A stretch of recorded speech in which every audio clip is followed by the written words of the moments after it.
એક એવો પોઈન્ટ તમને આપું, આ ડિઝાઇન જે કરેલી છે ને ટૂંકમાં એમ એટલે કોણ, એટલે કોમેન્ટમાં જણાવજો.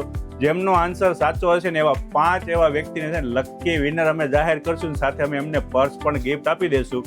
એમ એટલે કોણ, જે કોમેન્ટમાં અમને જણાવજો, જે ડિઝાઇનર છે. ઓકે, શ્રેષ્ઠ ડિઝાઇન અને શ્રેષ્ઠ look always Khodiyar sari ready છે તમારા માટે. આજે હું તમને જે સેલિબ્રિટી સ્ટાઇલમાં સાડી બતાવવા જઈ રહ્યો છું ને, એ સાડી પ્રોપર સેલિબ્રિટી સ્ટાઇલમાં રહેવાની છે. સાથે સાથે એમનું જે વર્કની વાત કરીએ ને તો ફ્લાવર પટ્ટીમાં પણ વર્ક રહેવાનું છે, પાન પટ્ટીમાં પણ વર્ક રહેવાનું છે. સાથે વ્હાઇટ એવા જે જગદોશી અને હેન્ડ વર્કમાં જે કામ આપેલું છે, જે કટ દાણાનું કામ છે ને પ્રોપર વ્હાઇટ અને સિલ્વરમાં જ પ્રોપર આપેલું છે. જે નજીકથી વર્ક તમે જોઈ શકો છો, ફ્લાવર પટ્ટી પણ આપેલું છે અને પાન પટ્ટી અને જે કટ દાણાનું જે વલનું કામ આપેલું છે એ પણ પ્રીમિયમ આપેલું છે. તો સાથે સાથે આ સાડીનો લુક પણ તમે જુઓ, કલર પણ તમને બહુ જોરદાર લાગવાના છે ને પ્રીમિયમ એવું ફેબ્રિકમાં એકદમ એલિગન્ટ લુકમાં સાડી રહેવાની છે. તમારા પ્રસંગને એક જોરદાર યાદગાર સાથેની આ સાડી રહી જશે.